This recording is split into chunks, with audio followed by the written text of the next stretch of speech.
Olá, vamos para a nossa segunda parte da nossa aula, né? Agora nós vamos começar a falar sobre metodologia, ok? Então, na metodologia, nós vamos estar detalhando o que será feito a cada dia, a cada aula. E isso é muito importante, tá? Nós vamos mostrar que tipo de orientação será dada aos alunos em cada atividade. O número de aulas necessária vai depender dos objetivos e de como você vai ajudar os alunos a atingi-los. Nós vamos também utilizar textos, questionários, filmes, referências, sempre anexando tudo isso ao nosso plano de aula. Vocês estão vendo aí que para preparar uma boa aula, quais os passos nós precisamos ter? E como cada um deles tem a sua importância. Então, na metodologia, gente, nós vamos ficar mais presos nessa importância, pelo fato de que é a partir dela que nós vamos estar movimentando as nossas aulas de história. O nosso conteúdo, ele vai ficar bem explanado a partir das metodologias utilizadas. Então, é muito importante que a gente faça dessas metodologias o nosso ponto de partida, o nosso princípio da nossa aula, tá? Mas só lembrando, os objetivos são importantes, o conteúdo escolhido também é de grande importância, mas vamos lá. Quais as estratégias nós vamos utilizar para as nossas aulas de história? Eu vou citar aqui alguns exemplos para vocês, mas com certeza vocês vão ter muitos outros, tá? Por aí. Aula expositiva é a mais comum, certo? Na aula expositiva, o aluno vai estar ali a lhe ouvir. Você vai estar ali explanando o conteúdo. Você vai estar ali contando a história da sua forma, a sua maneira, tá?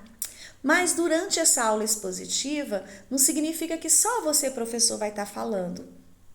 Sim, alguns alunos, eles vão fazer interferências relatando alguma coisa que eles já ouviram sobre aquele assunto. Porque hoje, os nossos alunos estão muito antenados, tá? A internet está aí e deixa com que eles viajem bastante. E nós temos sim alguns alunos que são curiosos, que gostam de ler, de assistir vídeos e eles acabam aprofundando determinados assuntos. E o interessante é que quando a gente começa a falar desses assuntos em sala de aula e que eles têm domínio porque já viram alguma coisa, já leram alguma coisa, eles vão se sentir maravilhados em participar da aula, certo? Então, essa aula expositiva, ela pode sim partir também para uma aula dialogada e vai se tornar muito mais prazerosa do que só o professor falar. É muito interessante quando a gente tem um aluno em sala de aula que ele gosta de história e que ele acompanha as aulas sempre perguntando, sempre dialogando, sempre trazendo alguma coisa para acrescentar aquilo que você, professor, preparou. Então isso é muito legal. O júri simulado, tá? Também é outra metodologia muito legal para ser utilizada nas aulas de história. O telejornal. Gente, no telejornal os alunos amam fazer isso, tá? Eles transmitem notícias, fatos históricos, de uma forma que eles se espelham sim nos jornalistas e eles se sentem ali maravilhados. E isso faz com que o aprendizado flua, tá? Seminário. Alguns alunos, quando a gente fala a palavra seminário, eu não gosto de dizer, certo? Nós vamos fazer um seminário. Eu passo toda a estrutura, explico como é que eles devem fazer, mas eu não uso logo o termo seminário não, porque muitas vezes causa medo. Apresentação de seminário, principalmente quando a gente fala seminário na faculdade, né? Os nossos alunos da faculdade já tremem na base quando dizem assim, hoje é dia de seminário, tá? Mas também outra forma muito interessante, eu uso o termo apresentação em grupo, tá? Para ficar mais ameno, mais brando, né, para alunos de fundamental. Mas o seminário também é muito importante, faz com que eles participem, com que eles pesquisem, com que eles coloquem também o seu lado artístico de produção, certo? Para essa aula, para essa apresentação, para este seminário, faz com que fique assim tudo muito mais bonito, né? Muito mais bem feito. São cartazes que são feitos, slides, né? Então tudo isso tem o por trás também do lado da produção artística, tá? Assembleia de turma também é muito legal de ser feito. Atividades com mapas, até mesmo, olha aí, a geografia entrando, quanto é importante, né, tá as duas disciplinas casaladas, né, história e geografia andando juntinhas. Então, trabalhar com mapas também é muito legal. Existem muitos mapas que a gente pode trabalhar as fontes históricas, tá? Uma mesa redonda, com entrevistas com autoridade, isso é muito legal também. Uma outra metodologia são os mapas conceituais. Isso é muito legal, tá? A interpretação de documento escrito.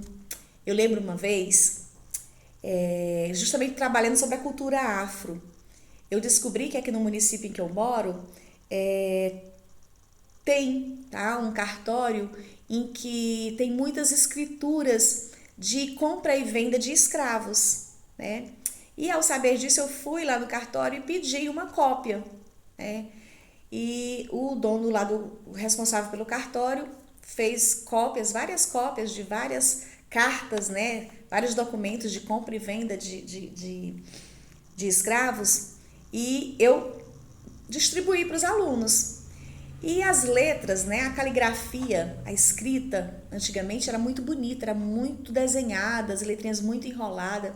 E eu passei para os alunos, para eles verem, né, como é que era um documento de compra e venda de escravo.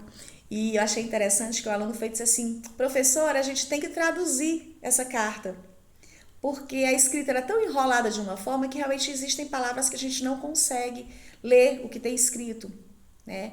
Mas deu para eles perceberem, eles verem que nessa interpretação de gráfico, que no caso, na interpretação dessa carta, desse documento que foi encontrado no cartório aqui, a gente viu realmente que houve essa história de escravidão no nosso município, que se tinha o processo de compra e venda.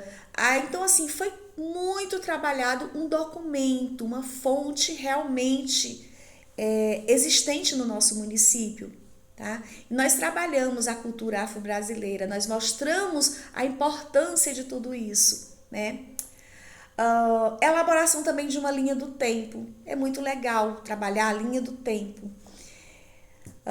Filmes, ai gente, isso é maravilhoso, trabalhar filme em sala de aula, tá? E os alunos gostam muito. Mas a gente tem que ter bastante cuidado ao levar filme para a sala. Devemos assistir esse filme com antecedência, observar se não existem cenas que os nossos alunos não precisam estar assistindo, que não fazem parte do filme, tá? Da história, do contexto histórico de uma forma geral, assim. Então a gente tem que ter esse cuidado, tá? Não é passar o filme por passar, é passar o filme, explorar, fazer um diálogo entre o filme e o conteúdo explicado pelo nosso livro didático, né? Que esse conteúdo esse que está inserido no nosso livro didático. Então, podemos também, a partir de filmes, produzir vídeos. Gente, os nossos alunos são altamente artistas nesse sentido. Eles gostam de mostrar o que eles sabem fazer. Então, imagine você pegar um conteúdo, um fato histórico e pedir para que seu aluno crie uma história ali em cima, certo? Crie cenas para que possam ser apresentadas. Olha, a gente vai ver maravilhas. Eu já tive essa oportunidade de trabalhar com elaboração de vídeos, com produção de vídeos, e foi assim sensacional, tá? E um último ponto, e tão importante quanto todos os outros, é o uso da internet, o uso correto da internet. Ensinando nossos alunos os sites que são específicos de conteúdo de história, os sites específicos daquele assunto. A internet é muito ampla e a gente vai encontrar muita coisa boa para ser estudada. Então, é de grande importância que a gente diga ao nosso aluno que a internet pode ser sim explorada, que a internet pode ser sim utilizada e muito bem explorada, tá? Então, assim, metodologias são muitas. Eu citei para vocês algumas. Eu já disse que vocês com certeza vão ter muitas outras, tá? Principalmente agora depois desse período da pandemia, que nós ficamos utilizando a internet para a produção das nossas aulas, a gente vai ver que as metodologias, as estratégias vão ser inúmeras. Existem jogos, tá? Prontos na internet que a gente pode utilizar com os nossos alunos para fazer uma fixação do conteúdo. Existem keys também já prontos na internet que a gente pode estar trabalhando com os nossos alunos. Então, assim, gente, nós temos sim uma infinidade de metodologias, de estratégias metodológicas a serem utilizadas nas nossas aulas de história, tá? Então, assim, essa importância de o que ensinar e o que se aprender em história, nós vamos sempre encontrar explicações, tá? O historiador Vitorino Magalhães Gordinho, ele vai dizer que a história não é uma disciplina à parte, é uma maneira de pensar todos os problemas humanos. Essa é uma boa definição para o que ensinar e o que se aprender em história, tá? Então, é uma maneira de pensar todos os problemas humanos, tudo o que aconteceu no passado, e poder fazer sim um paralelo com o presente, tá? Não dá para a gente ensinar a história do passado sem estar sempre fazendo esse paralelo com o presente, tá?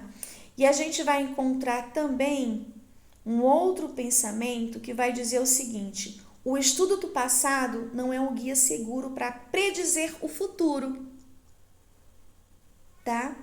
Poderíamos dizer que o conhecimento do passado nos prepara para o futuro, que vai expandir nossa experiência, que vai fazer com que possamos aumentar nossas habilidades, nossa energia, se tudo for bem, também nossa sabedoria. Mas o estudo do passado, gente, ele não vai fazer com que saibamos como será o futuro. Ele vai sim, no nosso presente, fazer entender o que está acontecendo. Mas ele nunca vai fazer com que a gente tenha segurança em dizer: o futuro vai ser assim, tá? Então, o que eu ensino e o que os nossos alunos vão aprender em história vai depender dos nossos ensinamentos, das nossas respostas aos nossos alunos. O conteúdo didático, ele já vem explícito no livro, mas dar importância a esse conteúdo vai caber a cada um de nós, professores de história. Aprofundem mais os conhecimentos. Eu estou deixando para vocês 2 livros em PDF que falam muito bem de como ensinar história, da importância dessa história. Leiam, a leitura ainda é a melhor forma de aprendizado. Um forte abraço e até a nossa próxima aula.